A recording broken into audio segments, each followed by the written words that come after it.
Enquanto conversava, a velocidade da luz ao meu redor aumentava sem parar. Fui subindo, atravessando as nuvens, e a sensação era indescritível. Uma espiral ascendente me levou diretamente ao trono de Deus. Era um momento de julgamento, e ao redor estavam anciãos, homens idosos com coroas douradas sobre suas cabeças e vestes brancas esvoaçantes. Tudo ali era majestoso, colunas de ouro, um trono resplandecente, e a presença divina me envolvia de maneira avassaladora. De repente, a voz se tornou séria, quase solene, como se estivéssemos em um tribunal celestial. Ele me disse: é exatamente isso que eu queria mostrar. Aqueles homens de coroas douradas e mantos brancos estavam sentados em semicírculo, cada um com um livro à sua frente. Se eu perguntasse a um cristão, a resposta viria direto ao meu coração. Eram os 24 anciãos, e naquele momento eu observava tudo com atenção. Mas o que eles estavam registrando? Cada ação nossa, até mesmo o que fazemos nas redes sociais. Bem-vindos a este espaço onde compartilhamos experiências do além. Hoje, vamos ouvir o testemunho de Tânia, que teve um encontro poderoso com Jesus em seu próprio quarto, sentindo sua presença de maneira intensa. Você não vai querer perder essa história. Durante boa parte da minha vida, eu me considerava uma pessoa boa, mesmo sem ser cristã. Minha família não foi criada dentro da fé cristã. Meu pai cresceu na Irlanda, onde a religião era imposta, e por isso decidiu que seus filhos não seriam obrigados a frequentar a igreja. Ele não era nascido de novo, e minha mãe amava Deus, mas desconhecia que Jesus era o único caminho. Aprendemos a oração do Pai Nosso e nos comparávamos com os outros, achando que isso bastava. Eu não xingava, não fazia nada de errado em meus sonhos e sempre senti que Deus falava comigo. Em situações de perigo, ouvia sua voz me protegendo. Nunca duvidei que ele existia, mas também nunca questionei se estava destinada ao inferno. Sempre acreditei que assassinos e criminosos é que iam para lá, não pessoas como eu. Como cabeleireira, conversava com muita gente. Um dia, uma colega de trabalho cristã me perguntou: você sabe que Jesus é o único caminho para o céu? Às vezes, eu era um pouco resistente, talvez por orgulho ou por não querer abrir mão de certas coisas, como relacionamentos que não me faziam bem. Sempre havia algo me segurando. Enquanto isso, meu irmão se tornou cristão depois de passar por experiências assustadoras. Ele sofria ataques noturnos, provavelmente por ter mexido com tábuas Ouija e práticas semelhantes. Às vezes, acordava gritando, como se algo o estivesse sufocando. A situação era tão grave que nossos pais o levaram a um psiquiatra, buscando uma solução médica. Ele vivia tonto, sem conseguir seguir o sonho de ser jogador de golfe.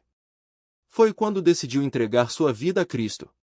Ele me alertou: Tânia, você está se envolvendo com coisas perigosas. Eu havia me tornado professora de yoga e mergulhado no movimento Nova Era. Achava que era algo moderno, mas na verdade era antigo, cheio de armadilhas espirituais disfarçadas de sabedoria. Meu irmão insistiu: sem Jesus, você não vai para o céu. Aquela frase me atingiu como um raio. Eu perguntei: você ama Jesus? Ele respondeu: eu amo Deus. E então veio a pergunta que mudou tudo: mas você ama Jesus? Aquilo mexeu comigo. Eu não estava salva. Foi um choque perceber que, apesar de toda a minha busca espiritual, ainda não tinha encontrado a verdade. Na época, eu não entendia direito, mas Deus estava me chamando para perto de Jesus. Como cabeleireira, ouvia muitas histórias das clientes. Às vezes, ao chegar em um salão, olhava para as donas e pensava: elas não são exemplos para mim.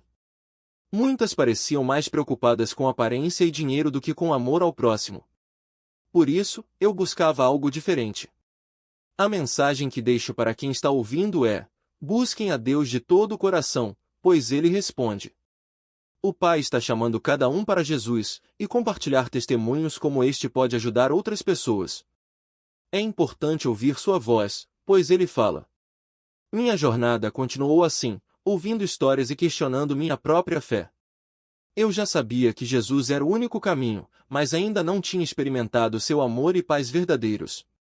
Era isso que eu procurava nas práticas da nova era. Certo dia, uma cliente chegou para fazer o cabelo chorando.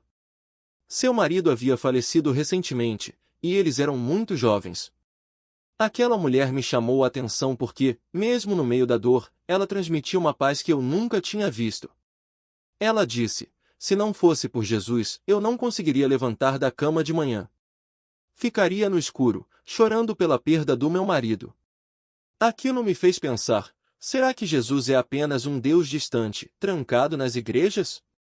Sempre critiquei as igrejas, achando que os frequentadores eram hipócritas, que não amavam de verdade, que não serviam ao próximo com amor genuíno.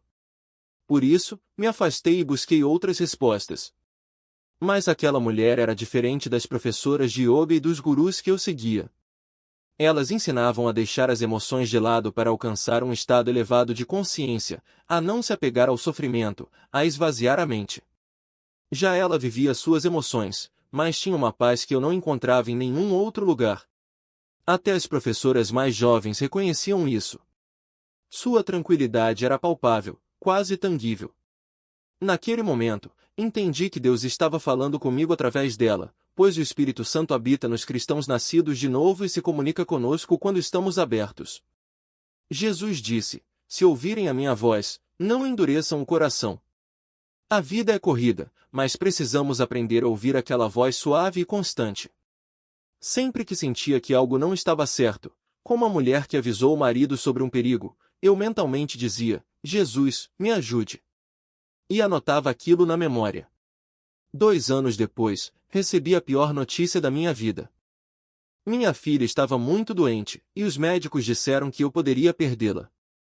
Perder um filho, aquele amor incondicional, a pessoa que você gerou e criou, é algo que nenhum ser humano está preparado para enfrentar. Naquele momento, senti um desespero profundo. Nada nem ninguém poderia me ajudar, nem religiões, nem terapias, nem amigos, nem amor humano. Foi então que me lembrei de Jesus. E foi a ele que clamei. Estava ali, diante do trono de Deus, e o Pai estava em seu trono, com Jesus ao seu lado, envolto em glória dourada.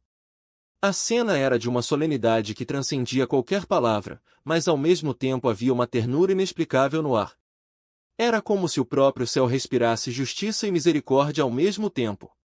Então, Jesus me disse: olhe para estes livros. Eles registram cada pensamento, cada palavra, cada ação sua. Nada fica oculto. Mas não é para a condenação que eles estão aqui. É para a revelação. Sua voz era firme, mas cheia de compaixão, como um pai que corrige o filho com amor. Você pensou que aquele vislumbre que teve aos 20 anos era sobre você ser especial, sobre algum chamado grandioso. Mas não era sobre você. Era sobre mim. Era sobre o que eu fiz por você.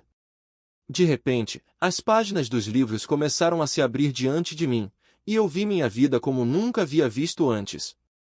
Não eram apenas os erros, as falhas, os momentos de orgulho ou de indiferença. Eram também as vezes em que eu havia sido gentil sem perceber, as orações sussurradas no desespero, os atos de amor que eu nem sabia que contavam. E então, algo ainda mais profundo aconteceu. Vi as vezes em que Jesus havia estado ali, mesmo quando eu não o via. Quando eu chorava sozinha, quando me sentia abandonada, quando lutava contra a solidão, ele estava ali, sustentando-me, mesmo que eu não soubesse. Jesus continuou: você não foi levada ao trono para ser julgada como alguém que merece recompensas. Você foi levada para ver que tudo o que você fez de bom foi porque eu estava em você. E tudo o que você fez de errado, eu já paguei por isso na cruz. Sua mão tocou meu ombro, e naquele instante, senti o peso dos meus pecados não como uma acusação, mas como algo que já havia sido carregado por ele. Era como se uma cortina fosse rasgada, e eu visse, de uma só vez, a profundidade da minha necessidade e a imensidão da sua graça. Então, os anciãos ao redor do trono se levantaram, e um deles abriu um livro diferente. Não era um livro de registros, mas um livro de nomes. E ali, escrito com letras que brilhavam como fogo, estava o meu nome. Não por mérito, mas porque ele o havia escrito com seu próprio sangue. Jesus disse: este é o livro da vida. Seu nome está aqui porque você me escolheu, mesmo quando não entendia. E agora, você sabe a verdade, não há nada que você possa fazer para me impressionar. Só há uma coisa que eu quero, que você me deixe amá-la. Foi então que entendi. Aquele vislumbre que eu tivera aos 20 anos não era sobre mim ser especial. Era sobre ele ser suficiente. Não importava o que eu havia feito ou deixado de fazer, ele já havia feito tudo. E naquele momento, diante do trono, não havia mais vergonha, nem medo, nem dúvida. Só havia ele.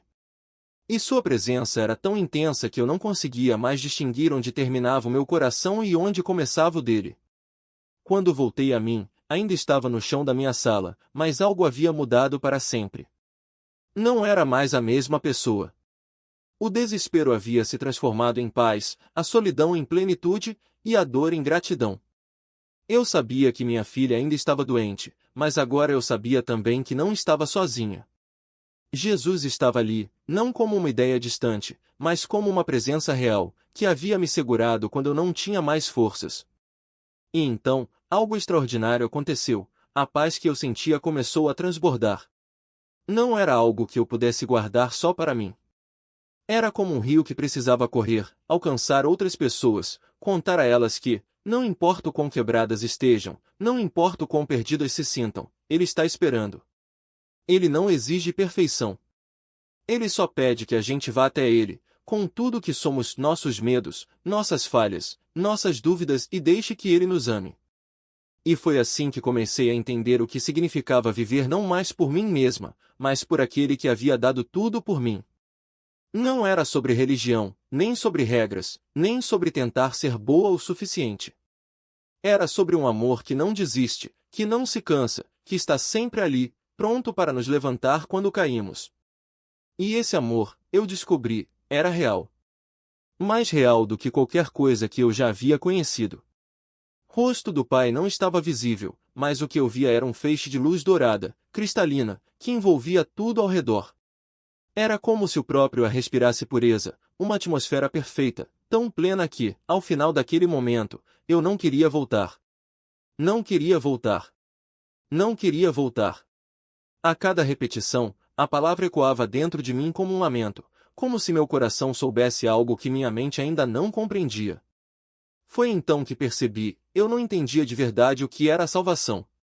Nunca tinha lido a Bíblia. Mas ali, diante daquela cena, os anciãos começaram a ler as Escrituras em voz alta. E enquanto as palavras eram pronunciadas, algo extraordinário acontecia, uma força vital, como um amor líquido, fluía de Jesus para mim, alimentando-me sem parar, como se cada gota me fizesse crescer em profundidade. Era uma alegria que fazia o corpo tremer, como uma criança que não consegue conter o riso. Uma paz que expandia minha mente, deixando-a tão quieta que parecia nunca ter conhecido barulho. E o amor o amor. Era como se Deus e Jesus olhassem para mim com orgulho de um pai que vê seu filho dar os primeiros passos, com uma exaltação tão intensa que me elevava, me fazia sentir digna, amada além de qualquer medida. Mas então, algo mudou. Os anciãos continuaram lendo, e aquela força vital começou a se retrair. A exaltação diminuiu, a luz perdeu o brilho, e um peso foi se instalando em mim, cada vez mais denso, até que meu corpo se tornou tão pesado que mal conseguia levantar o braço. Era como se uma gripe devastadora tivesse tomado conta de mim, sugando toda a energia. Olhei para Jesus, confusa, e perguntei, o que está acontecendo? Ele respondeu, Tânia, isso seria o seu julgamento sem mim. Se você morresse agora, essa seria a sentença por todos os seus pecados. O próximo passo seria o inferno. Diante de mim, o chão sob meus joelhos se abriu, revelando um abismo escuro. Jesus me disse, quero que você conte a todos que esse era o seu destino sem mim. Então, ele baixou a cabeça, e naquele momento, as palavras que ele me dirigiu não vieram apenas pelos ouvidos, mas diretamente ao coração. Era uma comunicação profunda, um amor que só podia ser transmitido assim de alma para alma. E foi então que ele me mostrou o que acontece quando endurecemos o coração. O mundo nos afasta dele, nos faz duvidar, nos faz esquecer que sua voz ainda fala. Jesus ergueu os olhos novamente, com uma tristeza que partiu o coração, disse, ninguém mais me segue de verdade. Ninguém leva minhas palavras a sério. E então, com uma intensidade ainda maior, ele perguntou: Você será minha boca neste mundo? Irmãos, irmãs, amigos, não basta apenas acreditar em Jesus. Precisamos segui-lo. Precisamos viver o que ele nos ensinou. Naquele momento, ele me trouxe de volta ao meu corpo, mas não sem antes me dar uma missão: apegue-se a mim pela justiça. Compartilhe-me com todos, mesmo que seja com seu irmão, sua amiga, alguém que você magoou. Não espere mais. E foi o que fiz. Comecei a pedir perdão a quem a havia ferido. Lembrei-me de uma professora da minha filha, que a tratara com indiferença mesmo quando ela estava errada. Escrevi uma carta, mas algo no meu coração me disse para ir além. Fui até ela, abracei-a forte. Quando ela me olhou com desconfiança, eu disse: Sinto muito. Eu encontrei Jesus. Contei meu testemunho, e vi algo em seus olhos se suavizar. Era uma guerra de amor, o amor que ele nos dá ao perdoar nossos pecados, mesmo quando eles estão registrados para o julgamento. E naquele momento, mesmo antes de conhecer Jesus, eu já sentia a responsabilidade de reparar o que havia feito. Mas uma dúvida começou a surgir em mim. Ao frequentar igrejas e ouvir mensagens, percebi que muitos diziam: basta crer em Jesus, não é preciso segui-lo de verdade. Isso me confundia. Afinal, a fé não deveria transformar nossas ações? Não deveria ser algo vivo, que nos move a amar, perdoar e testemunhar? Ou seria apenas um rótulo, uma crença vazia? Naquela mesma noite, após a visão, algo assustador aconteceu. Quanto mais perto eu chegava de Jesus, mais os espíritos malignos tentavam me afastar. Eles vinham até mim enquanto eu dormia, uma escuridão densa invadia o quarto, e eu via figuras negras ao meu redor, pressionando meu peito, tentando me imobilizar. Era aterrorizante. Eu gritava por Jesus: O que está acontecendo? Acabei de ver o céu. E ele me respondia: Eles querem roubar sua fé. Não deixe que o medo a impeça de falar. Eles conseguiram, por um tempo. Fiquei tão traumatizada que quase não conseguia falar sobre ele. Mas Jesus não me abandonou. Ele aparecia em visões, mostrando-se na cruz, tão alto, tão despojado, sofrendo não apenas fisicamente, mas carregando o peso de nossos pecados. E naquele momento, quando o Pai desviou o olhar dele, eu entendi. Era ali que o amor se revelava em sua forma mais pura, um sacrifício que não pedia nada em troca, apenas a chance de nos resgatar. Condenada ao inferno por não conseguir perdoar. Mas algo dentro de mim resistia, porque o amor que eu havia experimentado na presença de Deus não combinava com essa ideia de punição eterna por um coração ainda ferido. Eu lia as Escrituras e me perguntava: se Deus é amor, como ele poderia me abandonar por algo que eu ainda não tinha forças para fazer? Foi então que, naquela madrugada, enquanto minha filha dormia ao meu lado, a luz dourada e branca invadiu o quarto novamente. As paredes desapareceram, e eu me vi diante do trono do Pai, tão perto que podia sentir o peso da sua santidade. Ele não disse nada, mas sua presença falava mais do que 1000 palavras. Não era um julgamento, era um convite. Um lembrete de que, mesmo em minha fraqueza, ele não havia me deixado. E então, como se uma cortina fosse puxada, eu vi Shan não como o homem que havia machucado minha filha, mas como alguém quebrado, carregando suas próprias feridas. Vi as correntes que o prendiam, os demônios que o assombravam desde a infância, a dor que ele nunca soube nomear. E, pela primeira vez, entendi que o perdão não era sobre ele. Era sobre mim. Era sobre quebrar o ciclo de ódio que ameaçava consumir minha filha também. Não foi fácil. Ainda havia noites em que a raiva voltava, em que eu me perguntava se estava traindo minha própria filha ao não lutar com mais força contra ele. Mas Jesus me mostrou algo crucial: o perdão não é um sentimento, é uma escolha. Uma escolha diária de entregar a ele a dor, de confiar que sua justiça é maior do que a minha, e de permitir que o amor de Deus fluísse através de mim, mesmo quando meu coração ainda sangrava. Minha filha percebeu a mudança. Ela viu que, mesmo quando eu tremia de medo, eu não deixava que o medo ditasse minhas ações. Comecei a ensiná-la a declarar a verdade de Deus sobre sua vida: eu sou amada. Eu sou protegida. Em nome de Jesus, esses espíritos não têm poder sobre mim. E, aos poucos, as imagens escuras que a assombravam começaram a perder força. Ela ainda tinha pesadelos, mas agora acordava sabendo que não estava sozinha. A batalha judicial continuava, mas algo havia mudado em mim. Eu não estava mais lutando para vencer, estava lutando para amar. E, de alguma forma, isso fez toda a diferença. Quando o juiz finalmente decidiu que minha filha não precisaria mais visitar o pai, não foi uma vitória da minha raiva, mas da minha obediência. Deus havia me mostrado que, às vezes, proteger alguém não significa apenas mantê-lo longe do perigo, mas também mantê-lo perto da luz. Mas a história não terminou ali. Porque, quando você começa a andar com Jesus, ele não apenas transforma o seu presente, ele reescreve o seu futuro. E foi exatamente isso que aconteceu. Em meio a essa luta interna, eu estava negando a convicção do Espírito Santo, seguindo os conselhos e padrões humanos, como se ainda fosse uma cristã imatura, sem discernimento. Foi então que ele me visitou. Eu estava deitada na cama, e de repente, uma luz dourada invadiu o quarto. Não era a mesma intimidade que eu tinha com Jesus, era algo diferente, mas ainda assim amor. O amor que eu conhecia havia desaparecido por completo. E dessa luz, o próprio Pai falou: você precisa perdoar Shan. Naquele momento, olhei para cima e pensei, mas eu não temo a Deus, certo? Eu amo Jesus de todo o meu coração, de toda a minha mente e força.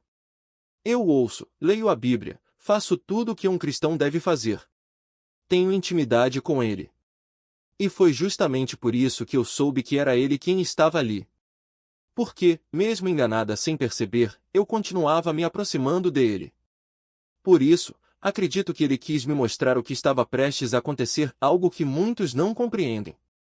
É importante que todos saibam disso. Muitas pessoas se afastam de Jesus porque alguém lhes disse que Deus não age assim, que ele não fala dessa forma. Mas naquele momento, o pai inclinou a cabeça e disse com firmeza: você não está perdoando Shan. E no meu coração, eu respondi: mas, pai, ele fez coisas horríveis. Não foi culpa minha. Foi ele quem agiu assim. No fundo, eu estava justificando meu pecado, minha amargura, minha recusa em obedecer. E o perigo de justificar nossos erros é que, sem perceber, deixamos de pedir ajuda para nos arrepender. Então, houve um silêncio. O pai me deu tempo, porque ele é paciente. Mas ele também sabia o que estava no meu coração. Eu ainda acreditava que levaria o caso ao tribunal e deixaria o juiz decidir. Não havia convicção alguma em mim. Até que, de repente, o silêncio foi quebrado. Eu não sabia o que viria a seguir, mas algo em mim duvidava, e deveria ter duvidado menos. Foi quando ele agiu. De dentro daquela luz, vi uma túnica se mover. Ele a ergueu com um gesto decidido, como se dissesse: chega. E quando a túnica se agitou, toda a luz do quarto se partiu como um tecido rasgado.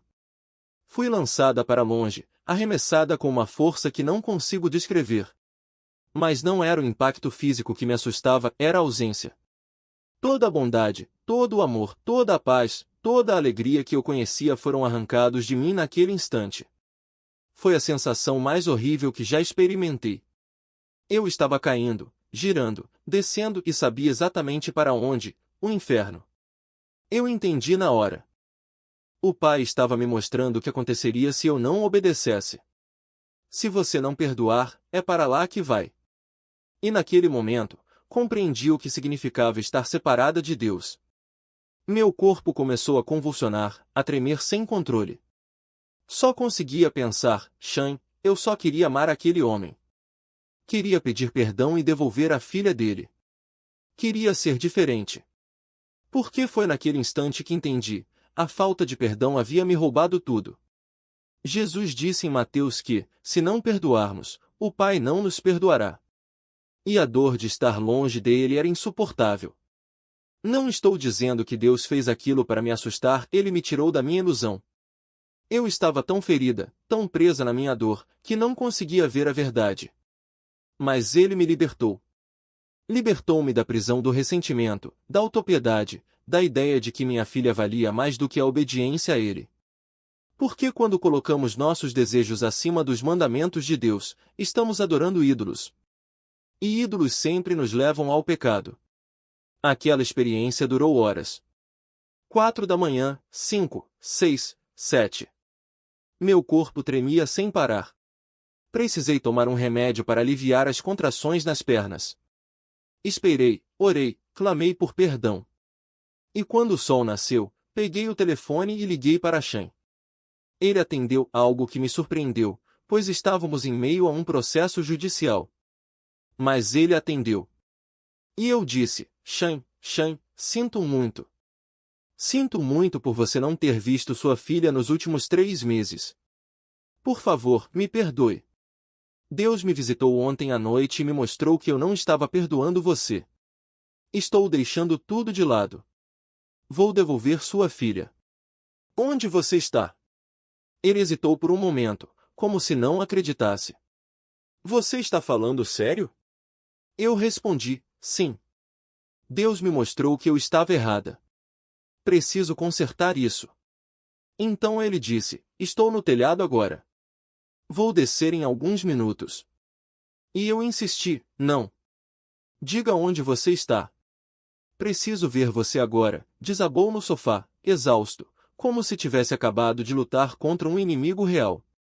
Eu fiquei ali, paralisada, observando cada detalhe, porque Deus havia me instruído a não interferir, a não julgar, mas a amar e a registrar tudo aquilo.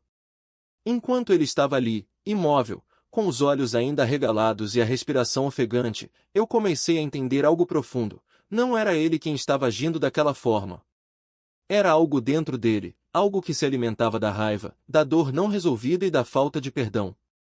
E naquele momento, Deus me mostrou que, se eu quisesse ajudar, precisava enxergar além do que meus olhos viam. Precisava amar o homem, não o demônio que o controlava. Então, com cuidado, me aproximei e sentei ao lado dele. Coloquei minha mão sobre a dele e comecei a orar em silêncio, pedindo que Deus quebrasse aquelas correntes. E, aos poucos, vi a tensão deixar seu corpo. Seus olhos, que antes estavam cheios de uma fúria sobrenatural, começaram a clarear, como se uma névoa estivesse se dissipando. Ele olhou para mim, confuso, como se estivesse acordando de um pesadelo, e perguntou, o que aconteceu? Eu não respondi de imediato. Em vez disso, peguei sua mão e disse, você não está sozinho nisso. Deus está aqui, e Ele quer te libertar. Ele baixou a cabeça, envergonhado, e murmurou, eu não sei o que deu em mim. Eu só queria que aquilo parasse. E foi aí que eu soube que o primeiro passo para a cura havia sido dado, o reconhecimento. Desde aquele dia, as coisas começaram a mudar. Não foi da noite para o dia, mas com oração, perdão e muito amor, fomos desmantelando, uma a uma, as fortalezas que aqueles espíritos haviam construído em nossas vidas. E o mais incrível é que, quando decidimos perdoar e deixar Deus agir, até mesmo as feridas mais profundas começaram a cicatrizar. Hoje, quando olho para trás, vejo que aquele momento no sofá foi um divisor de águas. Não apenas para ele, mas para mim também. Aprendi que o perdão não é algo que fazemos por obrigação, mas um presente que Deus nos dá para nos libertar. E que, quando escolhemos amar, mesmo quando tudo dentro de nós grita para fazer o contrário, estamos abrindo caminho para a verdadeira transformação. E sabe o que mais? Aquela menininha que um dia foi usada como moeda de troca em uma guerra de orgulhos hoje é uma jovem cheia de vida, que honra o Pai e entende o poder do perdão. Porque, no fim das contas, o amor sempre vence. Sempre. Convite para parar era claro, mas a luta era real. Cada vez que nos afastávamos, sentíamos aquele peso no peito, como se algo estivesse nos puxando de volta. E, sinceramente, era difícil entender, se amávamos a Deus, por que era tão complicado obedecer? Por que aquele desejo parecia mais forte do que a nossa vontade de agradá-lo? Foi então que entendi uma verdade profunda. O pecado não é apenas uma escolha ruim, mas uma força que nos engana, nos faz acreditar que aquilo que nos destrói é, na verdade, o que nos completa. E o beijo, naquele momento, não era só um gesto de carinho, era uma porta aberta para algo maior, algo que poderia nos levar para longe do propósito que Deus tinha para nós. Não porque ele fosse um Deus rígido, mas porque ele sabia o que era melhor. Como um pai que tira um objeto perigoso das mãos de um filho, mesmo que o filho chore e grite, ele estava nos protegendo. Então, um dia, depois de mais uma daquelas conversas cheias de arrependimento e promessas de mudança, decidimos que era hora de dar um passo radical. Não dava mais para ficar no meio termo, no quase, no só um pouco. Ou nos comprometíamos de verdade com o que acreditávamos, ou continuaríamos presos nesse ciclo de culpa e frustração. E foi assim que combinamos. Não nos veríamos mais pessoalmente até que estivéssemos prontos para honrar um ao outro, e a Deus, com pureza. Não foi fácil. Houve dias em que a saudade apertava, em que a tentação sussurrava que estávamos exagerando, que outros casais faziam muito pior. Mas aí eu me lembrava de algo que tinha lido na Bíblia: fujam da imoralidade sexual. Todos os outros pecados que alguém comete, fora do corpo os comete, mas quem peça sexualmente, peça contra o seu próprio corpo. 1 Coríntios 6:18. E aquilo fazia sentido. Não era só sobre regras, mas sobre proteger o que Deus havia criado para ser sagrado. O tempo passou, e a distância nos ensinou algo valioso. O amor verdadeiro não se mede pela intensidade da paixão, mas pela capacidade de esperar, de respeitar, de colocar o outro, e a Deus, acima dos nossos próprios desejos. E, para minha surpresa, quanto mais nos afastávamos do que nos afastava de Deus, mais próximos nos sentíamos dele. Era como se, a cada renúncia, ele nos enchesse com uma paz que não podia ser explicada, só vivida. Mas sabe o que mais descobri? Que a pureza não é só sobre o que não fazemos, mas sobre o que escolhemos fazer. Não era só sobre evitar o beijo, mas sobre encher a mente com coisas boas, sobre orar juntos mesmo à distância, sobre servir ao próximo em vez de nos perdermos em nós mesmos. E, aos poucos, aquela luta deixou de ser um fardo para se tornar uma vitória. Não porque éramos fortes, mas porque Deus estava nos fortalecendo. Hoje, olhando para trás, vejo que aquela decisão não foi um fim, mas um recomeço. Não só para o nosso relacionamento, mas para a minha fé. Porque, no fundo, Deus não estava nos pedindo para abrir mão de algo bom, Ele estava nos convidando para algo melhor. E quando finalmente entendemos isso, tudo muda. A obediência deixa de ser um sacrifício e se torna um ato de amor. E o amor, quando é de verdade, sempre vale a pena esperar. Aquele beijo se transformou no último beijo. Naquela noite específica, estávamos no carro, no meio da rua, nos beijando com paixão, como já havíamos feito tantas vezes antes. Por um minuto, tudo parecia normal. Mas algo mudou, e hoje entendo que era Deus nos mostrando, de forma clara, que aquele caminho não era o certo. Não havia tempestade no céu, nem relâmpagos à vista. De repente, um trovão estrondoso sacudiu o carro, como se um raio tivesse caído bem ao nosso lado. Não era um barulho comum, era um som profundo, quase sobrenatural, que nos fez parar no mesmo instante. Olhamos um para o outro, assustados, sem entender de onde aquilo tinha vindo. Não havia nuvens carregadas, nem sinal de chuva. Era como se o próprio céu tivesse falado. Saí do carro e fiquei ali, na rua, enquanto ele permanecia no banco do motorista. Não estávamos fazendo nada de errado aos olhos do mundo, afinal, éramos um casal, conversávamos sobre casamento, planejávamos um futuro juntos. Mas, naquele momento, Deus me mostrou algo que eu não podia ignorar. Quando olhei para o fim da rua, não vi apenas a escuridão da noite. Vi chamas. Não chamas comuns, mas um fogo que queimava com uma intensidade diferente. Era como se o próprio inferno tivesse se aberto diante dos meus olhos. Naquele instante, entendi o peso do que estávamos fazendo. Não era apenas um beijo. Era uma escolha entre obedecer a Deus ou seguir os desejos do meu coração. E eu sabia, com uma clareza que só Ele pode dar, que se continuássemos por aquele caminho, estávamos brincando com algo perigoso. Não era um castigo, mas um aviso. Deus não estava nos condenando, Ele estava nos chamando de volta. Voltei-me para Stephen e disse: eu vi as chamas do inferno. Não posso mais fazer isso. Ele ouviu o trovão, sentiu o susto, mas não viu o que eu vi. E, naquele momento, percebi que estávamos em caminhos diferentes. Ele não acreditava em um Deus que julgava, que punia, que exigia arrependimento. Para ele, o amor não tinha limites, e o pecado era apenas uma palavra antiga. Para mim, porém, aquilo era real, tão real quanto o fogo que eu tinha visto. Conversamos sobre esperar, sobre nos mantermos puros até o casamento, sobre buscar a Deus em primeiro lugar. Mas, com o tempo, ficou claro que nossas convicções não se alinhavam. Ele não via problema em viver como queríamos, enquanto eu sentia que Deus estava me chamando para algo maior. No fim, ele decidiu seguir seu próprio caminho, e eu fiquei com o coração partido. Mas, olhando para trás, vejo que Deus estava me ensinando duas lições fundamentais: o perigo da luxúria e a importância do perdão. Aquela experiência sobrenatural me marcou para sempre. Não foi apenas um susto, foi um chamado. Um chamado para entender que o pecado não é inofensivo, que as escolhas que fazemos têm consequências eternas. E que, quando Deus nos corrige, não é por ódio, mas por amor. Ele nos disciplina porque nos ama, assim como um pai corrige um filho que ama. Anos depois, quando me casei e tive meu filho, Jordan, aprendi outra lição difícil. O casamento não é uma solução mágica para os problemas do coração.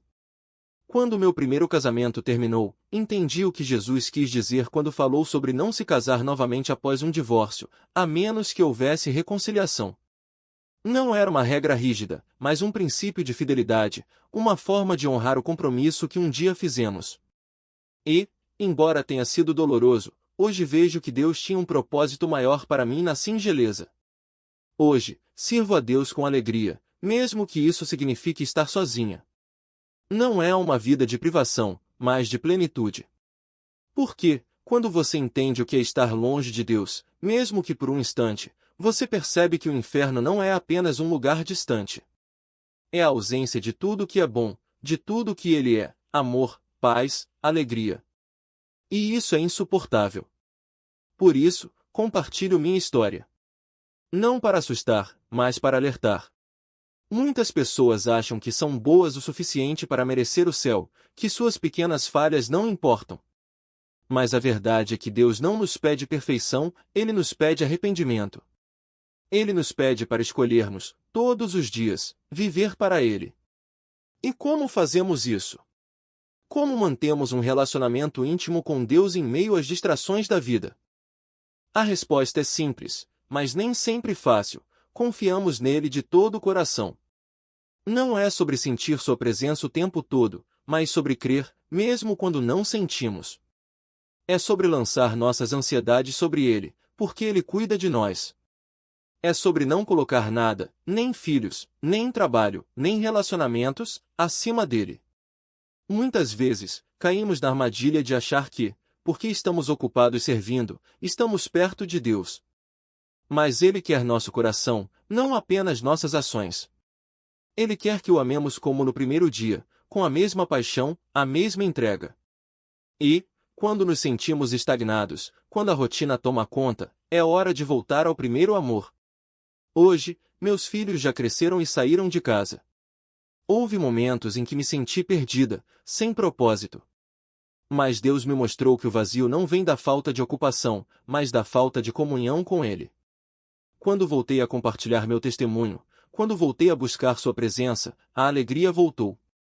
Porque o propósito de Deus para nós não é apenas sobreviver, mas viver com significado, usando os dons que Ele nos deu para abençoar os outros. E, às vezes, isso significa abrir mão de coisas que nos trazem conforto. Para mim, foi deixar um emprego que não me preenchia mais, mesmo que isso significasse menos segurança financeira. Mas Deus não nos chama para a zona de conforto, Ele nos chama para a fé. E fé é acreditar, mesmo quando não vemos o caminho. Se há uma coisa que eu gostaria que você levasse hoje, é isso: Deus fala no silêncio. Ele não precisa de grandes manifestações para se revelar. Às vezes, é apenas um sussurro no coração, uma convicção que não podemos ignorar. E, mesmo quando não o sentimos, Ele está lá. A vida é passageira, as preocupações são temporárias, mas o que fazemos com nossa fé tem consequências eternas. Então, não importa onde você esteja hoje, se está lutando, se está duvidando, se está cansado. Deus está perto. Ele está esperando que você o busque de todo o coração. E, quando você fizer isso, descobrirá que ele nunca esteve longe.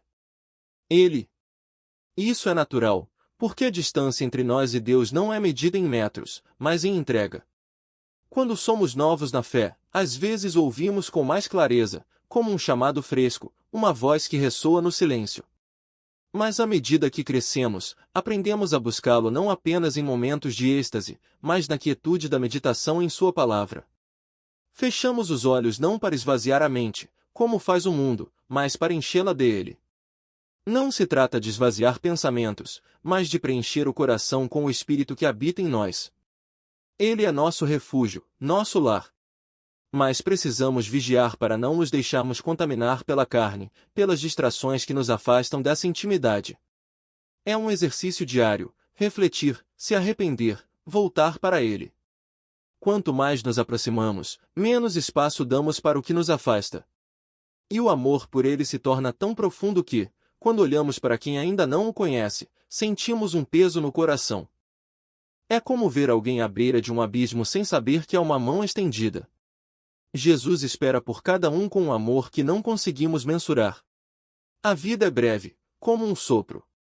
Por isso, não podemos transformar a fé em uma religião de rituais vazios.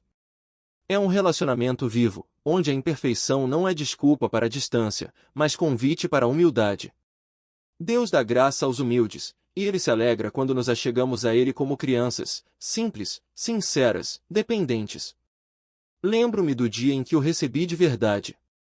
Foi como se, de repente, entendesse que Ele me amava não por mérito, mas por escolha. E esse amor só cresceu.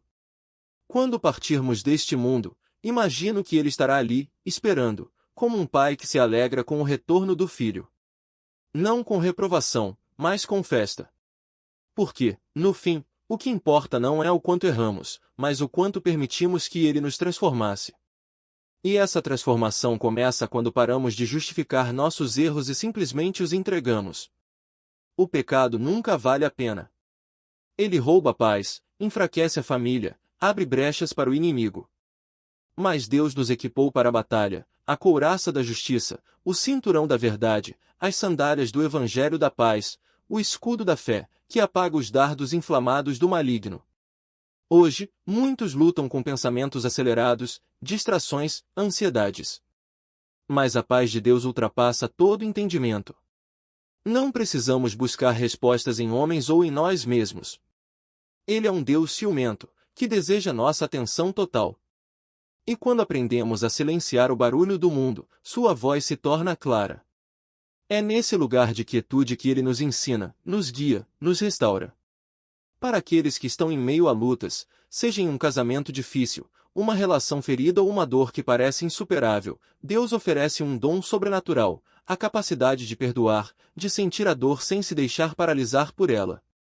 Como aquela jovem que, mesmo machucada, encontrou paz ao entregar suas emoções a Cristo. Ele não nos pede para ignorar o que sentimos, mas para não deixar que isso nos defina. Quer nos levar a um lugar mais alto, onde a vitória em Jesus se torna realidade. A vida abundante não é só para a eternidade, é para agora. É viver com propósito, com alegria, com a certeza de que somos amados. Então, hoje, pedimos tudo isso em nome de Jesus.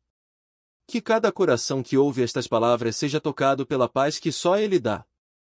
Que aprendamos a ouvir sua voz acima do ruído, a confiar em sua palavra acima das circunstâncias, a caminhar em sua verdade mesmo quando o caminho é difícil. E que, ao final, não nos esqueçamos, a fé não é um fardo, mas um convite. Um convite para viver livre, perdoado, amado.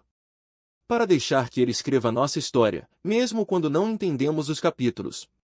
Porque, no fim, o que importa não é o que fizemos, mas o que Ele fez por nós. E isso é suficiente.